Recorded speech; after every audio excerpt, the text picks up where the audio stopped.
tema da aula, então, é o debate historiográfico em torno da crise do antigo sistema colonial. E uma vez compreendido, em termos no mínimo razoáveis, o que vem a ser essa ideia de antigo sistema colonial, nós podemos, então, discorrer sobre a crise desse antigo sistema colonial. Uma pergunta para eu mapear aqui qual que é o grau de adesão inicial de vocês a essa discussão. Quem leu o livro do Novaes inteiro? Levante a mão, por favor. Não precisam ter vergonha, não. Podem levantar, viu? Não é motivo de vergonha. Levantem de verdade a mão, por favor. 1, 2, 3, 4. Né? Para uma classe de 60, digamos que o resultado está abaixo do tenebroso. Né? Enfim, quem leu alguma parte do livro do Fernando Novaes, levante a mão. Olha aí, tá vendo? A imensa maioria. Porque, afinal de contas, aqui nós somos especialistas em ler fragmentos, né? A gente lê um capítulo aqui, outro capítulo lá, o terceiro capítulo acolá, né? E de capítulo em capítulo nós nunca chegamos à unidade da obra, né? Porque, obviamente, a leitura fragmentada dessa obra dificulta tremendamente a compreensão, né? A sua compreensão. Perdemos a unidade com essa mania didática ou com essa necessidade didática, talvez com essa contingência didática que temos, de tratarmos sempre fragmentos, né? Sempre pedacinhos, né? É outra maneira de se fazer? Não, mas, já que não há outra forma de se fazer isso, né? Quer dizer, de acompanhar, então, leituras, interpretações, fazendo 3, 4, 5 matérias aqui na universidade, tudo ao mesmo tempo, pelo menos cada fragmento que vocês leiam, né? Que seja a prova cabal de um crime cometido contra a compreensão daquela obra. Porque um fragmentozinho, enfim, é sempre tomar o todo por uma parte, e no caso dessas obras historiográficas isso dificilmente funciona. Principalmente em se tratando de obras modelares, em se tratando de obras clássicas, em se tratando de obras importantes. Porque também muitas vezes, né, no decorrer aí das atividades ordinárias de vocês leem uma coisinha aqui, outra ali, com finalidade prática, imediata, né? É para fazer um seminário de um determinado tema, é uma aula com um tema muito específico, aí vai lá ler um capítulozinho de uma obra, né? E aí o crime é menor, né? O que a gente perde com essa fragmentação é menor. Agora, as obras realmente importantes da nossa historiografia, elas precisam ser lidas, obviamente, na sua integridade, tá bom, pessoal? Então, eu não estou cobrando que vocês façam isso até o final desse curso, mas estou incentivando, estou estimulando que o façam sempre que possível, né, em respeito à própria formação que vocês estão tendo aqui, tá? O que entra em crise, já que a obra do Novaes é sobre a crise? O que entra em crise, então, foi um pressuposto de análise desse autor. Ele precisou discorrer sobre uma grande estrutura histórica, na própria ideia dele, né, para entender, então, como essa estrutura entra em crise. Ao se perguntar, então, quais as formas assumidas, obedecendo a quais mecanismos de desenvolvimento, pela dissolução dos vínculos entre Portugal e Brasil, né, estabelecidos durante a Idade Moderna, o Fernando Novaes discorreu, elaborou, né, uma caracterização geral do que ele chamou de antigo sistema colonial. Por que essa discussão toda é necessária? Por que ela é imprescindível? Porque, afinal de contas, esse é um dos mais importantes autores da historiografia brasileira, né? Ele é responsável por uma obra de grande impacto na historiografia acadêmica e também nas formas não acadêmicas de conhecimento histórico, de formulação, de elaborações em torno da história. Essa obra, especificamente Portugal e Brasil na crise do antigo sistema colonial, né, foi capaz, então, de determinar uma forma de pensamento. Né? É um livro clássico, então, na medida, e principalmente, né, na medida em que ele moldou uma forma de pensamento bastante persistente. Uma forma de pensamento, né, que transcendeu o momento específico, o ambiente intelectual específico do qual essa obra surgiu. Essa é uma definição razoável para uma obra clássica. É uma obra, né, cujas ideias, cujas elaborações, parcialmente, na sua totalidade, pairam sobre nós, sobre as nossas cabeças e modelam, né, as nossas formas de pensamento, mesmo que disso não tenhamos necessariamente conta, que disso não tenhamos necessariamente consciência. Tanto é que muitas vezes a leitura do Portugal e Brasil na crise do antigo sistema colonial, né, provoca em estudantes de história uma espécie de, uma sensação de um déjà vu. Isto é, sim, entendo isso daqui, algumas das ideias principais, na sua superficialidade, porque ela é uma obra sofisticada, é uma obra muito bem elaborada, é uma obra de grande complexidade, né? E penetrar, então, no âmago dessas especificidades, aí é uma tarefa considerável. Mas digamos que algumas das ideias básicas, elas são muito familiares, em geral, a um estudante de história que recém-ingressa na universidade. Por quê? Porque desde a sua publicação em 1979, esse livro, repito, transcendeu, né, os ambientes intelectuais acadêmicos, né, e foi para a sociedade em geral. Né, e está aí, metamorfoseado, modificado, vulgarizado, simplificado, mencionado em livros didáticos, em livros de não especialistas para não especialistas sobre a história, né, em formas de tocar nos assuntos da colonização portuguesa da América, não limitadas então ao ambiente acadêmico. Tem gente que confunde uma obra clássica com uma obra antiga. Tem gente que toma o termo clássico como pejorativo. Claro, o termo clássico pode ser entendido de forma literal ou restrita, né? O clássico pode ser o da antiguidade clássica, o que também seja, obviamente, um trabalho conceitual. O que é antiguidade e o que é clássica nessa antiguidade, o que é, portanto, uma antiguidade clássica. Como quer que seja, essa ideia do clássico que vem da antiguidade, né, é uma das formas de associação do clássico com o antigo. Agora, se nós nos perguntarmos, então, né, por que o antigo pode ser depreciado pelo fato de ser antigo, né? Estou tomando aqui um termo, enfim, básico, né? O antigo, o anterior, né? Talvez entendamos algumas características importantes do próprio mundo em que nós vivemos. Né? Vocês já pararam para pensar que o ritmo que nós vivemos hoje em dia, ou o ritmo de vida que é imposto à imensa maioria dos indivíduos nessa sociedade globalizada do século XXI, né? Esse ritmo de vida, né, ele tem a ver, né, com determinadas noções de valor ligadas à história, valores que tendem, então, a dignificar o presente, esvaziando o futuro e principalmente o passado. Né? Uma característica básica do mundo em que nós vivemos. Nós vivemos num ritmo tão acelerado, né, que propicia uma sensação que obviamente pode variar de indivíduo para indivíduo e pode não ser compartilhada por todos os indivíduos, por todos os 7 bilhões, né, número arredondado, de indivíduos que existem na Terra, né, mas é uma sensação de que essa valorização do presente, né, simplesmente não oferece nenhum motivo para nós olharmos para o passado.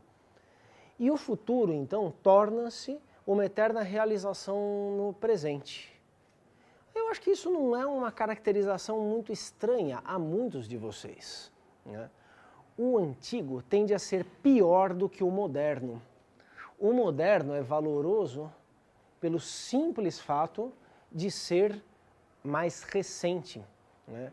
De não ser tão afastado de nós quanto o antigo.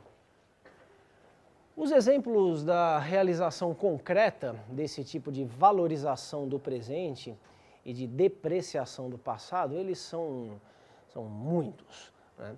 Mas se a gente quiser tomar um exemplo banal aqui, né? Por que as pessoas trocam tanto de carro numa sociedade como a nossa? Claro, no Brasil mais do que em outros países, nos centros urbanos mais do que talvez em zonas rurais, talvez não. Certamente em alguns países há uma febre de consumo de automóveis muito maior do que em outros, né? Claro que as pessoas que trocam de automóvel, em geral, dizem que elas trocam porque elas precisam, né? Claro, porque trabalham com automóvel, porque se deslocam muito, e um automóvel velho começa a dar muito problema, né? Começa a custar muito caro, toda hora tem que levar no mecânico, é perigoso, né? E pouca gente assume que a troca de automóveis tem a ver com a renovação do consumo de uma mercadoria, né? Ter algo que esteja sendo ofertado no presente tende a ser mais bem visto, né, socialmente aceito, do que o consumo de algo tido por obsoleto.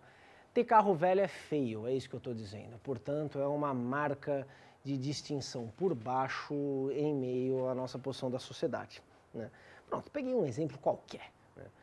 Como quer que seja, né, nós que realizamos um trabalho pretensamente intelectual, né, digo pretensamente porque é sempre bom a gente fazer um pouquinho de autoironia, né? Não se levar a sério demais, né? Essas frases podem soar pomposas demais, mas se ridiculariza um pouquinho. Então. A gente que tenta pensar, a gente que tenta fazer, então, do pensamento, a essência do nosso trabalho, a essência das nossas tarefas, né, diárias, cotidianas, né, a gente pode escapar a essa tendência com relativa facilidade. Sobretudo, se formos, então, uma coletividade de indivíduos algo excêntricos, né, a procurarem, no estudo do passado, a sua realização profissional. Obviamente, quem ingressa numa universidade, buscando, então, um curso de história, né, se preocupa com o passado, é óbvio, né? Vocês não estão aqui porque vocês não se preocupam com o passado, porque vocês acham que o passado não tem nada a dizer, porque vocês acham que o passado da humanidade é irrelevante. Não pode ser, obviamente. Vocês estão aqui porque vocês, de antemão, carregam algum tipo de encantamento com o passado humano. E esse encantamento pode se converter, então, em ofício, né? Essa é a expectativa, se tudo correr bem, né, se não houver nenhum percalço sério, né, vocês vão introjetar o que estão passando em termos de formação profissional, em termos de formação intelectual, num curso como esse, vocês vão introjetar na vida de vocês quando vocês tiverem que sair daqui, né? O antigo, então, como sinônimo do indesejado, como sinônimo do obsoleto, nos impede de apreciar, né, um fato muitas vezes pouco evidente. O fato de que nós aprendemos a pensar com modelos, com paradigmas, com propostas, com elaborações anteriores, cujo estudo nos permite, então, um discernimento em relação àquilo que nós pensamos. Propicia, então, né, a chave do pensamento crítico, né? Nós termos condição de analisarmos aquilo que nós próprios pensamos, porque esse pensamento ele vem de algum lugar, ele é tributário de determinadas fontes. O que não implica, claro, que nós tenhamos reproduzido ipsis literis, que nós tenhamos replicado de maneira direta, de maneira imediata, aquilo que foi elaborado anteriormente. É sempre uma reelaboração o que está implicado nesse tipo de operação intelectual ao qual eu me refiro. Os clássicos, então, são aquelas obras que, de algum modo, oferecem fontes das nossas formas de pensar, o que não significa que tenhamos que nos limitar a essas fontes, uma vez reconhecidas.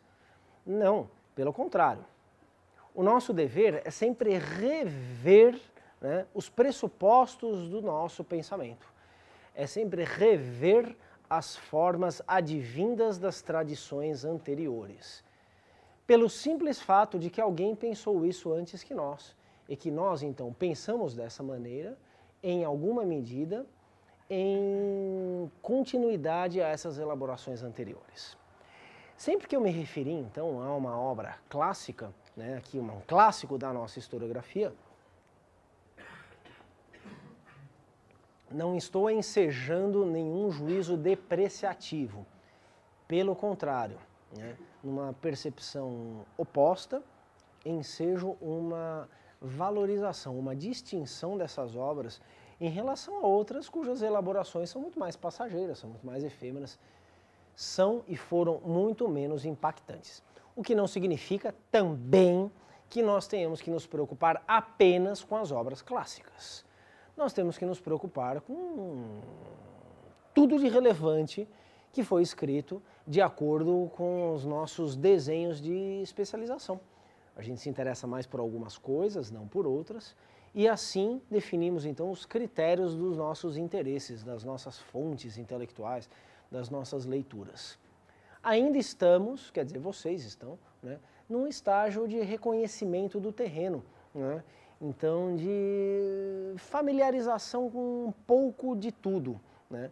E aí é nosso dever aqui, como professor dessa instituição, né, estimular que, já que não podemos ler todas as coisas que foram escritas no mundo, aliás, nem devemos ler, né, porque, enfim, a quantidade de irrelevâncias e de leituras capazes de danificar, né, as nossas capacidades cerebrais, sem dúvida nenhuma, é muito grande, né, já que não temos que dar conta e nem devemos dar conta da totalidade da produção sobre um determinado tema, sobre todos os temas que interessam ao historiador, né, nós, como professores, temos a obrigação de selecionar para vocês algumas coisas, né?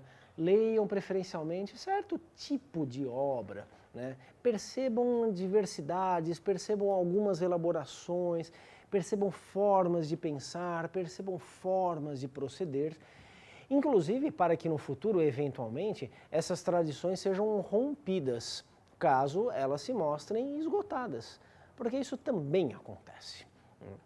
Em suma, pessoal, né, isso é uma obra clássica. As coisas que foram escritas mais recentemente não são melhores do que as anteriores pelo simples fato de terem sido escritas mais recentemente. Essa é uma obviedade de forte implicação na vida acadêmica. Sobretudo porque nós vivemos em uma época de elaboração intelectual, de produção científica, né, muito pautada por critérios quantitativos mais do que critérios qualitativos. Nós somos avaliados em algumas instâncias de avaliação da produção acadêmica, da produção científica, da produção intelectual, né, por quantidades e por alguns critérios formais, mais do que realmente pela nossa capacidade de elaboração, né? Dentre esses critérios quantitativos e formais, frequentemente encontra-se, né, o da inserção em tendências atuais. Formas atuais de se pensar a história. Isso costuma ser muito valorizado hoje em dia.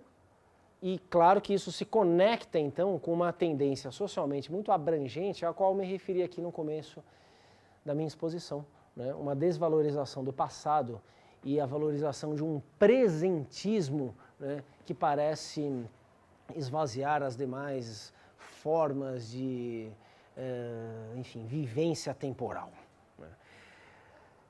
As modas historiográficas. A produção historiográfica também tem as suas modas.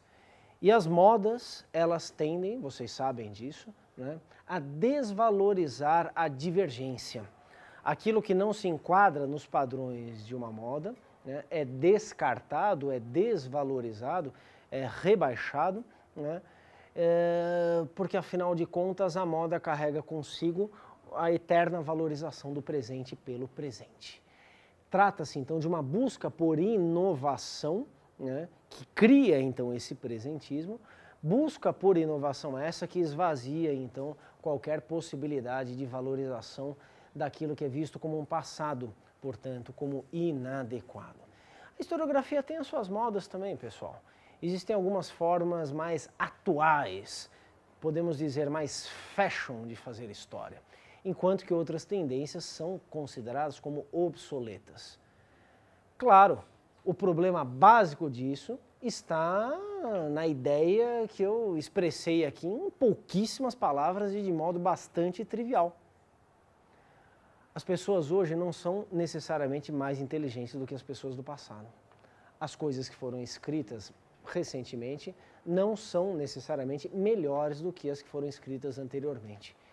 Isso só seria possível de imaginar caso toda a escrita da história, isto é, a historiografia, fosse rigorosamente pautada por uma avaliação criteriosa do que foi feito anteriormente. E não é assim que ocorre na prática, embora isso fosse desejável. Isto é, que o nosso ponto de partida fosse sempre o que veio antes de nós. Quando vocês estão estudando um tema qualquer, né, primeira tarefa, né, de todo historiador deve ser um levantamento bibliográfico de tudo aquilo sobre aquele tema, direta ou indiretamente sobre aquele tema, que foi escrito anteriormente. E aí uma avaliação, uma resenha, né, crítica, criteriosa, detalhada de tudo aquilo que foi escrito anteriormente. Para daí, então, darmos um passo além em relação ao que foi feito anteriormente. Mas o que frequentemente acontece, né, é de essa apreciação crítica da produção anterior, em primeiro lugar, ser muito lacunar e superficial, dos historiadores dificilmente darem conta da totalidade daquilo que foi escrito anteriormente sobre o tema que se está estudando. E em segundo lugar, mas ao mesmo tempo, há parece que uma indução fortíssima de que a crítica seja sempre projetando na produção anterior aquilo que vai se fazer no presente. É a tal da valorização da moda do presente. Isto é, de desprezar o que foi feito anteriormente, porque ninguém disse exatamente o que nós dissemos ou o que nós vamos dizer com as nossas palavras agora. Isso é muito frequente em dissertações de mestrado, né? Quando, enfim, o historiador está se tornando um historiador, mas ainda é um trabalho mais imaturo, ainda é um trabalho muito preliminar.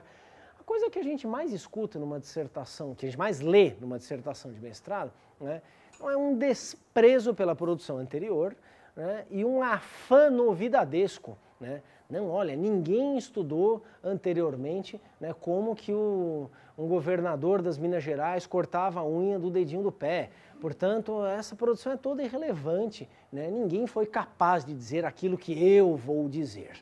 Quando muitas vezes a novidade é em si uma irrelevância. Claro que eu peguei aqui um exemplo absurdo, né, uma caricatura extrema, né, de uma banalização do conhecimento, né, que então insiste em passar por cima daquilo que foi feito anteriormente. Depois a gente vai ficando mais esperto, a gente vai ficando mais maduro, né, e percebe que, bem, as pessoas não disseram aquilo que nós estamos dizendo, inclusive porque elas não tinham interesse naquilo que nós estamos dizendo no nosso presente.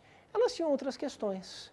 Vamos então tentar avaliar a produção de acordo com as intenções dessa produção, o que torna as coisas mais difíceis ainda, porque isso implica então entender contextos específicos de produção intelectual e tudo mais. São desafios, isso a gente aprende a fazer na prática. A gente tem que aprender a fazer isso para valorizar então o ponto em que nós estamos. Nós não estamos iniciando nenhum tema do nada. É muito difícil, praticamente impossível, né, que alguém venha com um tema de dissertação que seja 100% inédito. Né? Mesmo numa tese de doutorado, que nunca ninguém tenha estudado nada sobre um determinado tema. Né? É muito difícil disso acontecer.